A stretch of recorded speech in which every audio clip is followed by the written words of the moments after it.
Imagina que has estado leyendo tu Biblia y ahora estás convencido, convencida de que Jesús regresará pronto, muy pronto.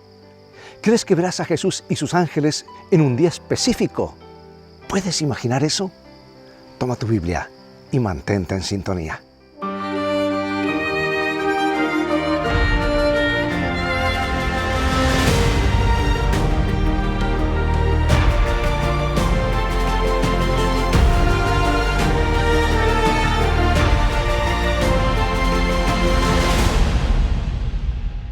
Los días de octubre en el estado de Nueva York, cerca de la frontera con Vermont, pueden ser frescos.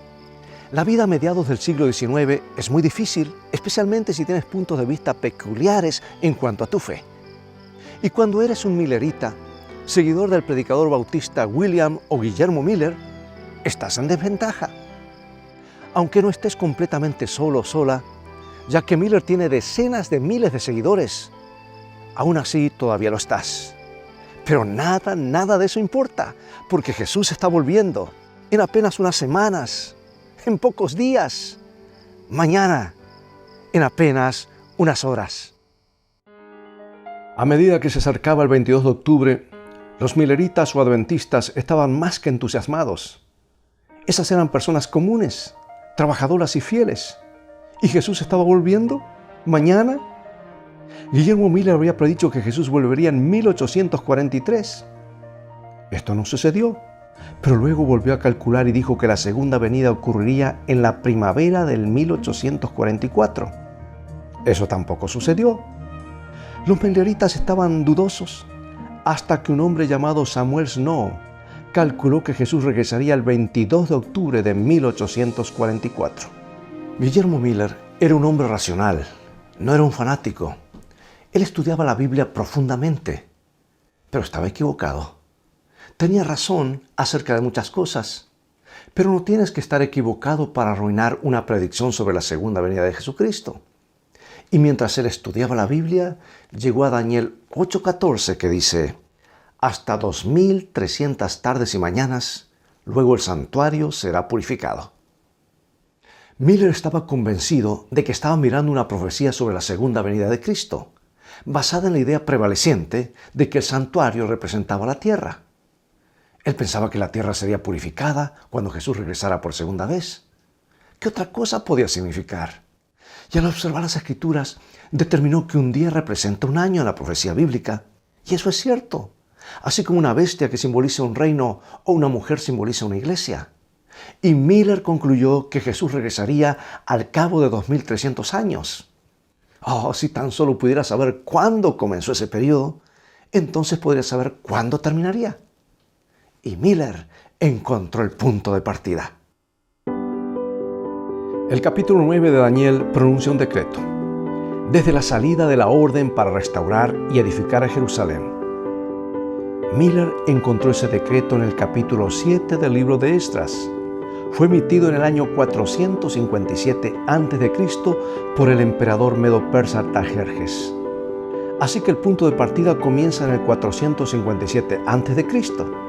Y si le agregas 2300 días, que equivalen a 2300 años, llegarás al año 1843. Ahora corrige eso porque se te olvidó que no hay año cero y llegarás al año 1844. Los oponentes de Miller no podían debatir su lógica. Ahora, por supuesto, la Biblia dice que nadie sabe el día ni la hora del regreso de Cristo. Pero escucha, Miller nunca fijó una fecha. Fue Samuel Snow quien fijó la fecha. Y él lo hizo en agosto de 1844. Y Miller nunca aceptó esa interpretación hasta el 6 de octubre. Pasó el 22 de octubre aquí esperando que Jesús aparezca en las nubes de los cielos. Ahora imagina cómo se sintió el 23 de octubre de 1844. No esperabas estar aquí y ahora tener que enfrentarte a la gente, tener que volver a tu trabajo, admitir que estabas equivocado, que cometiste un grave error. Y la pregunta es, ¿dónde estaba Dios en todo esto? ¿Y qué hay de la Biblia? ¿Cómo te relacionas ahora con la Biblia? Y algunas personas optaron por no hacerlo y abandonaron su esperanza en Dios. La mayoría de las personas simplemente regresaron a las iglesias de las que habían salido, Pero esa no era una opción para todos, porque Guillermo, Lucy Miller y sus hijos fueron expulsados de la iglesia bautista a la que habían asistido porque continuaban aferrándose a la creencia de que Jesús regresaría pronto. Y luego hubo otros que trataron de averiguar cómo Dios estaba guiando ahora. Pero escucha bien, lo que se conoce o se conoció como el Gran Chasco de 1844 se convirtió para los herederos del movimiento milerita en lo que la Gran Decepción del Calvario se convirtió para los seguidores de Jesús. Los discípulos de Jesús estaban seguros de que su maestro establecería un reino terrenal y expulsaría a los paganos romanos de la tierra del pacto. En camino a Maús, dos discípulos derramaron su desánimo ante el mismo Jesús diciendo: pero nosotros esperábamos que Él era el que había de redimir a Israel. Pero las esperanzas de los discípulos se habían basado en una visión falsa de la misión del Mesías. No se equivocaron a reconocer a Jesús como el Salvador prometido, pero estaban equivocados en la comprensión de su obra. Lo mismo sucedió con los decepcionados seguidores de Guillermo Miller en 1844. Tuvieron la razón en su momento, pero se equivocaron con el evento. Tú sabes, Dios nos dejó a los fieles en la oscuridad por mucho tiempo. Después de una vigilia que duró toda la noche, cansados y desconsolados, dos hombres decidieron visitar a algunos de sus compañeros creyentes que habían experimentado la misma decepción. El nombre de uno lo sabemos, era Irán Edson. Así es como él explicó los eventos que sucedieron. Comenzamos y mientras pasaba por un campo grande me detuvieron a la mitad del campo. El cielo parecía abierto a mi vista y vi claramente que en lugar de que nuestro sumo sacerdote saliera del lugar santísimo del santuario celestial para venir a esta tierra el 10º día del 7º mes, al final de los 2300 días, Él por primera vez entró en ese día en el segundo departamento de ese santuario y que Él tenía una obra que realizar en el Santísimo antes de venir a la tierra. Y con esta visión dramática, el movimiento originado por Guillermo Miller dio origen a otro movimiento, el predicho por el ángel del que habló Juan en el capítulo 10 del libro de Apocalipsis. Es necesario que profetices otra vez sobre muchos pueblos, naciones, lenguas y reyes. Nació y con este nuevo movimiento, Dios puso en marcha una iniciativa global para completar la reforma protestante.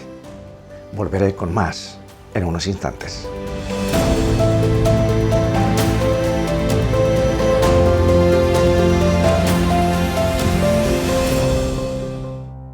Un reporte reciente del Centro de Control y Prevención de Enfermedades indicó que un 23% de estudiantes de secundaria utilizan productos de tabaco, incluyendo cigarrillos, cigarros, narguiles o pipas. Durante años, los jóvenes han sido especialmente susceptibles a la mentira de que fumar mejora la vida y continuamos sosteniendo una industria que está matando a los jóvenes que compran sus productos.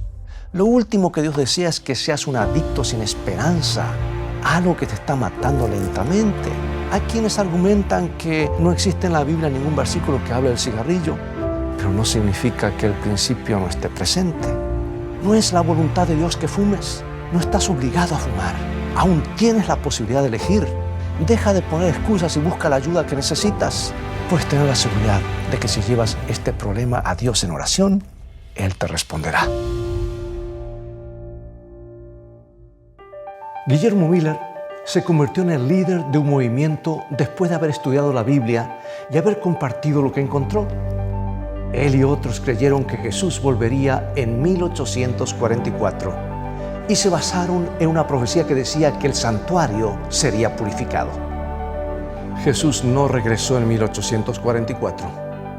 Entonces, ¿cuál fue su error? Bueno, es que Miller creía, como la mayoría de las personas, que el santuario del que se hablaba era la tierra. Pero en la Biblia, el santuario solo puede ser el santuario construido en el desierto, o el templo, o el santuario que está en el cielo. Y en los tiempos del Antiguo Testamento, la purificación del santuario se realizaba una vez al año en el día de la expiación. Era un día de juicio. Y algunos de esos creyentes mileritas fueron a la Biblia, estudiaron y sus ojos fueron abiertos. Hebreos 8:1-2 dice: tenemos tal sumo sacerdote el cual se sentó a la diestra del trono de la majestad en los cielos, ministro del santuario y de aquel verdadero tabernáculo que levantó el Señor y no el hombre. Bueno, el libro de Hebreos describe ese santuario nuevamente en el siguiente capítulo. Pero estando ya presente Cristo, sumo sacerdote de los bienes venideros, por el más amplio y más perfecto tabernáculo, no hecho de manos, es decir, no de esta creación. Estos creyentes se dieron cuenta que en el día de la expiación se ofrecía un nuevo sacrificio mediante el cual se limpiaban los registros de pecado en el santuario. Y en ese día el pueblo de Dios afligía sus almas para asegurarse de que no quedaran en sus vidas pecados ocultos. Una vez que el registro de pecados fuera eliminado del santuario, los pecados eran transferidos a un chivo expiatorio. Ese chivo luego era abandonado en el desierto para llevar los pecados de la gente al olvido y morir allí. Pero el propósito final de este servicio no era solo eliminar el registro de pecados, sino también eliminar el pecado de los corazones y las vidas de los adoradores. Levítico 16:30 dice: porque en este día se hará expiación por vosotros y seréis limpios de todos vuestros pecados delante de Jehová. Y al igual que el santuario en la tierra, el libro de Hebreos es claro que el santuario en el cielo también debe ser limpiado. Fue pues necesario que las figuras de las cosas celestiales fuesen purificadas así, pero las cosas celestiales mismas con mejores sacrificios que estos. Este mensaje de la hora del juicio nunca había sido proclamado. Era un mensaje que llevaría a las personas a la Biblia, Biblias que ahora la gente tenía gracias a los reformadores. Estas eran personas libres para pensar por sí mismas gracias a Rogelio Williams, y era un mensaje que prepararía a las personas para estar listas para la segunda venida de Jesús. Una enseñanza ahora conocida gracias al ministerio de Guillermo Miller. Ahora es interesante notar que Martín Lutero haya dicho esto: me convenzo a mí mismo de que el día del juicio no estará ausente por 300 años. Dios no puede sufrir este mundo malvado mucho más tiempo. En la década de 1500, Martín Lutero dijo que la sentencia se llevaría a cabo 300 años en el futuro, a mediados de la década de 1800. Entonces, ¿qué haría Dios? Bueno, casi 2000 años antes, Juan escribió en el libro de Apocalipsis que el mensaje del juicio iría al mundo. Pero había mucho más en la época de Guillermo Miller que aún no había sido proclamado. Este es el capítulo 14 de Apocalipsis, versículos 6 y 7. Vi volar por el medio del cielo otro ángel que tenía el evangelio eterno para predicarlo a los moradores de la tierra, a toda nación, tribu, lengua y pueblo, diciendo a gran voz: temed a Dios y dadle gloria, porque la hora de su juicio ha llegado, y adorad a aquel que hizo el cielo y la tierra, el mar y las fuentes de las aguas. Juan escribió que habría un momento en que el pueblo de Dios sería llamado a vivir una vida de completa entrega a Jesús en el momento del juicio final de la tierra. Y sabes, hay algo más en este pasaje. Dice: adorad a aquel que hizo el cielo y la tierra, el mar y las fuentes de las aguas. ¿Sabes? Esta es una cita directa del cuarto mandamiento, el mandamiento del sábado. Acuérdate del día de reposo para santificarlo. 6 días trabajarás y harás toda tu obra, mas el séptimo día es reposo para Jehová tu Dios. Porque en 6 días hizo Jehová los cielos y la tierra, el mar y todas las cosas que en ellos hay, y reposó en el séptimo día. Por tanto Jehová bendijo el día de reposo y lo santificó. Bueno, esto es demasiado claro, pues en los últimos días de la tierra, Dios llama a su pueblo para que se entregue por completo y obedezca a su palabra, en lugar de obedecer las tradiciones de los hombres o las iglesias. Hasta ese momento, pocas personas guardaban el sábado del séptimo día. El domingo era el día observado como día santo por casi todos. Ahora es lógico pensar que Jesús querría que las personas por las que regresara estén viviendo en obediencia, porque como él mismo dijo, la obediencia es una muestra de amor. Juan 14:15 dice, tú conoces este versículo de memoria: si me amáis, guardad mis mandamientos. Entonces, ¿dónde estaban esas personas que guardarían los mandamientos de Dios? Lo descubriremos en unos instantes.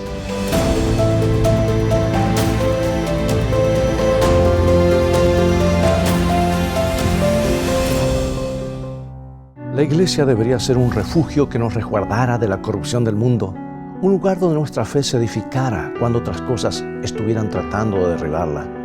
¿Qué hacer entonces cuando la iglesia a la que asistes de pronto tropieza y falla? A veces quieres abandonar todo, ya no crees en nada más, incluyendo a Dios. Los creyentes se sienten desilusionados, como si la iglesia los abandonara. Pablo nos dice que la iglesia del Dios vivo es columna y fundamento de la verdad. Así que busca una iglesia a la que le importe la verdad de Dios tal como están las Escrituras. Busca un lugar que honre al Señor Jesucristo por encima de toda autoridad humana. Y busca una iglesia que obedezca a Dios por amor y guarde sus mandamientos. Amigo y amiga, si estás buscando un lugar donde tu fe pueda crecer sin limitaciones, confía en que Dios habrá de guiarte.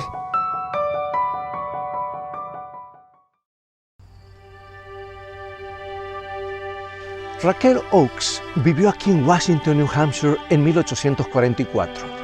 Su hija Delicia era maestra de una escuela local, y esto fue casi 70 años después de que esta ciudad se convirtiera en la primera en recibir el nombre de George Washington. Entonces, al igual que ahora, Washington, New Hampshire, era solo una pequeña parte del paisaje de Nueva Inglaterra. Pero ¿sabes una cosa? Lo que ocurrió aquí en 1844 tuvo un gran impacto en todo el mundo.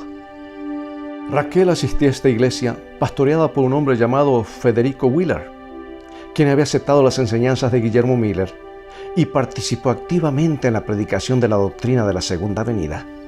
Un día, mientras predicaba aquí, durante un servicio de comunión, Wheeler hizo un comentario de que solo aquellos que guardaban todos los mandamientos de Dios debían participar. Bueno, la hermana Raquel, una bautista del séptimo día, lo desafió. Ella le dijo después del servicio que él no estaba guardando los 10 mandamientos, porque no estaba observando el sábado del séptimo día. Y Federico Wheeler fue a su Biblia para estudiar el asunto por sí mismo y llegó a la conclusión de que Raquel Oakes tenía razón. Y Federico se convirtió en el primer ministro en observar el sábado. Y esta iglesia se convirtió en la primera iglesia en observar el día sábado en todo el mundo. En marzo de 1844 predicó su primer sermón sobre el tema del sábado. Varias familias en Washington se convirtieron y comenzaron a guardar el sábado. Un hombre llamado Thomas Preble se enteró del sábado por Wheeler y escribió un tratado sobre el tema llamado Tratado que muestra que el séptimo día debe ser observado como el sábado. De alguna manera, un capitán marítimo retirado llamado José Bates, que vivía en Fairhaven, Massachusetts, obtuvo una copia de este tratado y se sintió tan conmovido que viajó desde su casa 60 millas al sur de Boston para reunirse con Federico Wheeler en Washington, New Hampshire, una distancia de al menos 160 millas. Los hombres estudiaron toda la noche y cuando terminaron, José Bates se convirtió en un cristiano comprometido y fiel observador del sábado. Mientras regresaba de New Hampshire a su casa en Massachusetts, un hombre llamado James Madison Monroe Hall le saludó y le dijo: ¿Qué noticias hay, Capitán Bates? Y Bates respondió: la noticia es que el séptimo día es el sábado del Señor tu Dios. El señor Hall comenzó a guardar el sábado y así el movimiento comenzó a crecer y la verdad comenzó a difundirse. Y esta es la verdad, amigo y amiga, que Dios quería que el mundo supiera. Los mensajes de los 3 ángeles en Apocalipsis 14 son llamados por Dios el Evangelio eterno o el mensaje del Evangelio final, o sea, las buenas nuevas del mensaje de Jesús que deben ir a todo el mundo. Y ese mensaje final contiene un llamado a adorar al Creador observando el sábado, un día apartado por Dios al principio de la creación, para que todos sus hijos pudieran descansar, adorar y estar en comunión con Él de una manera muy especial. El principio más básico de la Reforma Protestante era la autoridad suprema de la Biblia, suprema sobre los concilios eclesiásticos y las tradiciones de la Iglesia. Este nuevo movimiento que Dios levantó de las cenizas del gran chasco de 1844 se enfocaría de manera especial en poner a prueba todas las creencias y prácticas cristianas usando las Sagradas Escrituras. Aunque muchos de los reformadores enseñaron cosas que no estaban a la altura de la Biblia, todos apelaron a la Biblia como su máxima autoridad. Por ejemplo, Martín Lutero tuvo sus desafíos teológicos. Juan Calvino enseñó la predestinación, a pesar de que el versículo más conocido de la Biblia dice que de tal manera amó Dios al mundo que ha dado a su Hijo unigénito para que todo aquel que en él cree no se pierda, mas tenga vida eterna. Y a través de los años, los reformadores tuvieron un punto ciego sobre la ley de Dios, algo tan fundamental, y sin embargo fallaron. Pero en lugar de castigarlos, recordemos que Calvino, Zwinglio, Lutero vivieron una época de oscuridad completa en cuanto al conocimiento de la Biblia. Martín Lutero, por ejemplo, fue un sacerdote católico romano y todos llegaron programados por la tradición. El hecho de que pudieran deshacerse de gran parte de esa tradición fue notable. Y es importante recordar que la verdad es progresiva, crece a través del tiempo. Por ejemplo, el conocimiento de la agricultura, de la ciencia, de las matemáticas, del bienestar físico, todo crece. Y lo mismo ocurre con el conocimiento de la Biblia, la palabra de Dios. Pero la triste realidad es que muchas personas simplemente no crecen. Aceptan lo que se les enseñó cuando eran niños y pasan el resto de sus vidas defendiendo eso, en lugar de preguntarle a Dios si hay algo más que puedan aprender. Durante el tiempo de Guillermo Miller, los cristianos, con algunas excepciones, no guardaban los 10 mandamientos, sino solamente 9. Y cuando esos adventistas vieron la verdad de la palabra de Dios y entendieron que los 10 mandamientos debían ser guardados, era el amanecer de un nuevo día. El domingo había llegado el cristianismo como una tradición de la Iglesia Católica Romana. Roma había absorbido el culto dominical del paganismo. Nunca vino de la Biblia. Entonces uno pensaría que los cristianos, que eran conscientes de que hay que separarse de la tradición, estarían abiertos a abrazar el sábado del séptimo día. Eso es ciertamente lo que Dios esperaba. Es por eso que el sábado forma parte del Evangelio eterno. A medida que el movimiento crecía, eventualmente se convirtió en la Iglesia Adventista del Séptimo Día, identificada en la Biblia como un remanente que guarda los mandamientos de Dios y tiene el testimonio de Jesús. Este grupo proclamaría el Evangelio eterno, el mensaje de la hora del juicio, un mensaje de preparación que anuncia a Jesús como nuestro sumo sacerdote y la única esperanza del creyente. El sábado del séptimo día, entrega total a Cristo, que resulta en una obediencia voluntaria a las leyes de Dios y no a las leyes del hombre. El llamado a salir de Babilonia, de la adoración falsa a la adoración verdadera. Un llamado al mundo para no adorar a la bestia, sino al Cordero, a Jesús, para recibir su sello, el sello de Dios en lugar de la marca de la bestia. Y una relación con Jesús tan fuerte, una dependencia en Él tan completa, que Apocalipsis 14:12 declara: aquí está la paciencia de los santos, los que guardan los mandamientos de Dios y la fe de Jesús. Este grupo de personas fieles entregarán un último mensaje de advertencia al mundo. Jesús fue claro. Le dijo a Pedro en Mateo 16:18 que Él edificaría su iglesia. Mira, la iglesia cristiana primitiva, dirigida por personas como Pedro, Santiago, Juan y Pablo, y otros como ellos, que presentaron a Jesús al mundo como la única esperanza del pecador. Pero esa iglesia primitiva perdió su camino, se corrompió por las tradiciones, muchas de las cuales llegaron a la iglesia por el paganismo. La iglesia, por decir así, fue secuestrada por un sistema que descuidó la Biblia, que se apartó de la palabra, y eso oscureció la Biblia y luego la ocultó de nuestras mentes. Pero personas como Wycliffe y Tyndale y Lutero volvieron a colocar la Biblia en las manos de los pueblos. Desde entonces, muchos corazones han sido tocados por el poder de la palabra de Dios y el sistema roto fue reformado. Pero esa reforma no llegó hasta su fin. Así que Dios levantó a otros quienes atravesaron el océano desde Europa, más allá del alcance de un papa, para volver a la Biblia, para descubrir enseñanzas olvidadas y entregar el mensaje final del Evangelio al mundo. Organizada en 1863 y ahora con decenas de miles, yo diría millones de miembros, la Iglesia Adventista del Séptimo Día existe para completar la obra de los reformadores, para llevar el mensaje de justificación por la fe, el mensaje de salvación para revelar el carácter de Dios al mundo. La pregunta es, ¿cumplirá la misión? ¡Claro que sí! La Biblia termina diciendo que la tierra ha de ser iluminada con la gloria de Dios. Dios lo ha prometido y lo cumplirá. Y la última gran verdad a ser restaurada en los corazones de la humanidad es que Jesús es el Creador, el único que merece adoración, de lo cual el sábado es el clímax de este mensaje. El Evangelio eterno irá a todas las naciones, tribus, lenguas y personas en todo el planeta.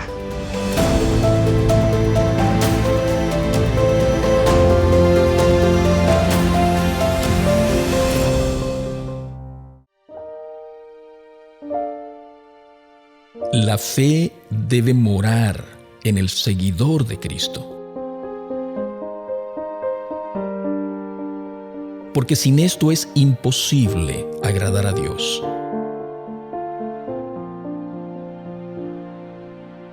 La fe es la mano que se hace de la ayuda infinita.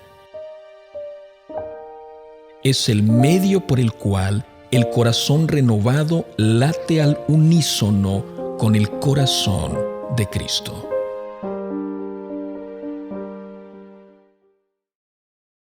Amigo y amiga, hemos llegado al final de este programa. Pero antes de despedirme, acompáñame en oración. Padre nuestro, gracias por el privilegio de podernos acercar a tu palabra por medio de Cristo. Ayúdanos a comprender nuestra misión para estos últimos días y la oportunidad que nos has dado de testificar a otros sobre ti. Gracias por la salvación que ofreces a nuestro mundo, a cada persona. En el nombre de nuestro Creador, Redentor y Rey, Cristo Jesús, oramos. Amén.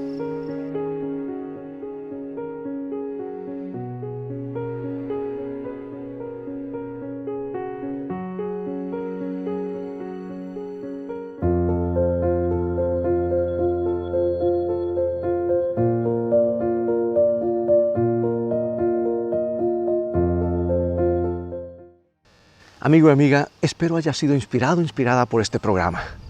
Te invito a visitar nuestro sitio de internet escritoestá.tv para volver a ver este programa y algunos otros, y recuerda compartir con otros lo que has aprendido. Desde el estado de New Hampshire me despido. Nos vemos en un próximo programa. Dios te bendiga y te guarde, y recuerda, escrito está, no solo de pan vivirá el hombre, sino de toda palabra que sale de la boca de Dios.